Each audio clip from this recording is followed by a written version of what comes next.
Welcome to my review of Heavy Weapon Atomic Tank for the Xbox 360.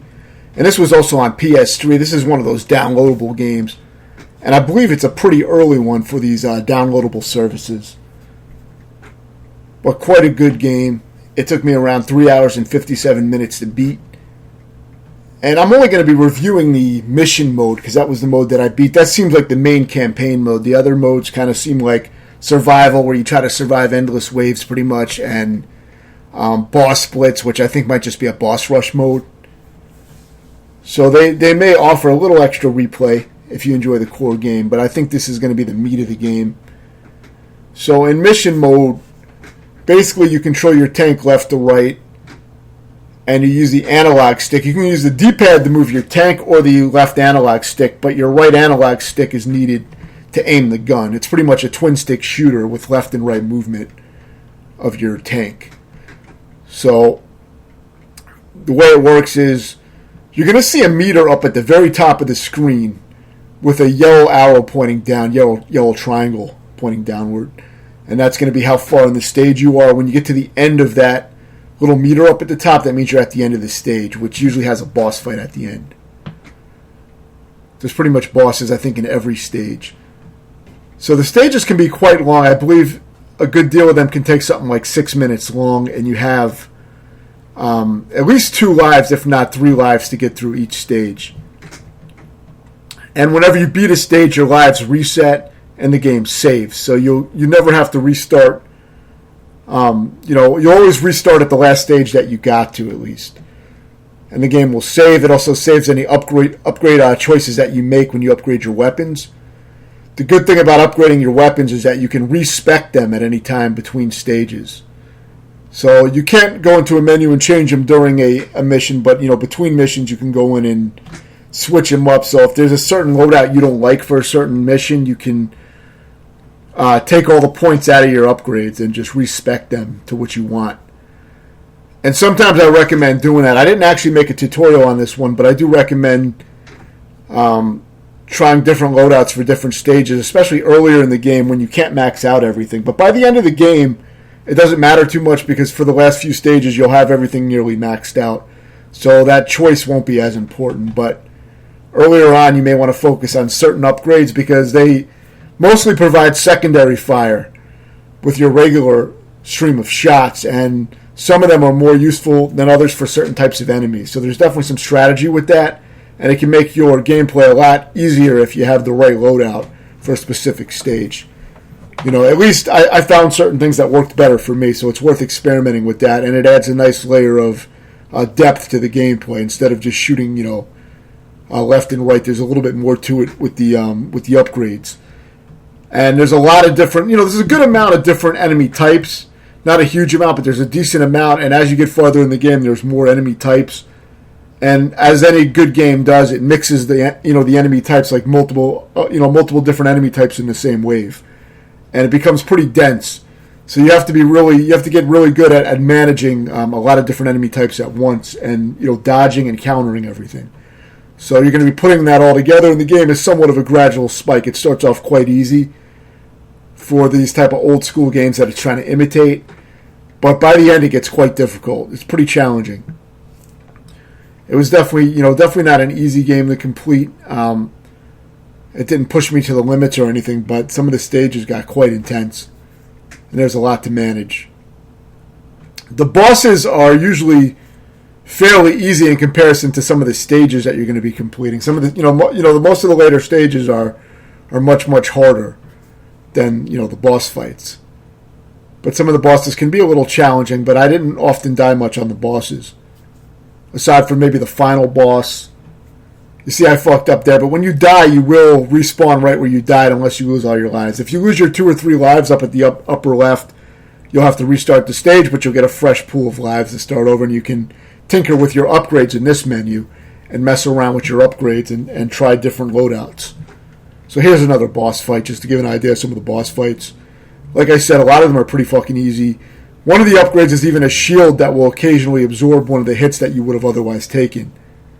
Other than that, the game is one-hit deaths, but the shields kind of prevent you from getting killed in one hit a lot of times. Especially if you have the full shield upgrade, it blocks damage more frequently when you upgrade it more. So, that will give you some extra chances. You also have screen clearing bombs, but you can only hold a few of them, but you want to try to pick them up when you can. There's also weapon upgrades and things like that you pick up on the field that give you, I believe, a temporary power upgrade to your base weapon, but it's only maybe for the stage that you're on or until you lose your lives. So it's not as permanent as the ones in the menu that you can put points into and kind of tinker with. These enemies are extremely dangerous, the satellites floating up above, because they'll do a straight shot that comes down instantly and kills you instantly. So, and the most dangerous enemy in the game is these bombers. See them dropping those orange nuclear bombs? If one of those nukes hits the ground, it's instant death no matter where you are on the screen. So, one of the things that if I did make a tutorial, I would say is that you want to really prioritize certain types of enemies first, and you'll get used to the order in which to take certain guys out just to make things more manageable. Because if you don't do that, if you're not good at prioritizing and group management, you'll get destroyed in the game because the nukes and things like that will overwhelm you on the screen, and you do really have to set everything up properly and be ready to take certain things out. It seems like you can memorize the loadouts of the stages, as it seems pretty consistent as to which shows up and when. Though I really felt like a few times I had different arrangements of enemies on some stages when I died and restarted the stage, but it is possible that's the case. But I will say that even if there are some different arrangements, which I don't know that there is, but even if there is, your memorization of the enemies and the density of the enemies is what's going to really take you through the stages anyway. So, the stage is still going to have a similar enemy density and things like that, even if it's not exactly the same. And like I said, it may actually be exactly the same each time. But if it's not, it's very similar because it's the same kind of enemy density. See, what happens is as you beat each stage, the game kind of escalates in difficulty pretty gradually. But once you're about halfway through the game, it spikes up significantly, gets pretty dense. So as you see, there's a lot going on here. Now, the helicopters will drop things like shields and various power-ups that you want to get. And that shield that you pick up is different than the shield that rotates around your vehicle. The shields that you pick up actually will protect you from, one or two maybe direct hits, or maybe even 3 hits. I'm not sure. They protect you from a few direct hits. See, I took multiple direct hits, and I think the shield is still up. So they will protect you on top of the shield that's rotating around you. That's something that you always have if you upgrade it. And that's one of the things that you'll probably want to put points into early because it can help. But I actually recommend going more for offense in some of the early stages than shields because, being able to clear the enemies out as fast as possible is a huge part of clearing these stages. And early on, it's hard to do that with the limited firepower you have. So sometimes it's better to say fuck it and not even get the shield upgrade until later. But it depends. If you find yourself taking more hits, then you may just want to have a little bit less firepower and go for the shield. So you have options how you want to tweak it. But your goal is to just beat all the stages, and like I said, you get saves between. It saves the game. But there's going to be certain enemies like the satellites that you see up here and the nuclear bombers. You want to take them out immediately. And the enemy that's the most important to take out first is usually the one that drops the nuke, because if the nuke lands, you won't survive. It's instant death. So those are probably the most important enemies to take out immediately when they appear. So mostly what the upgrades do is they add secondary attacks to your base weapon. So you'll have homing missiles, lightning, laser, things like this that add secondary attacks, thus allowing you to take enemies down faster overall. So it's going to allow you to clear shit out faster. So those are really important. And then there's one upgrade that's for shield, which if you have the extra points, it's good to put into that as well. Like I said, it can save you from getting killed.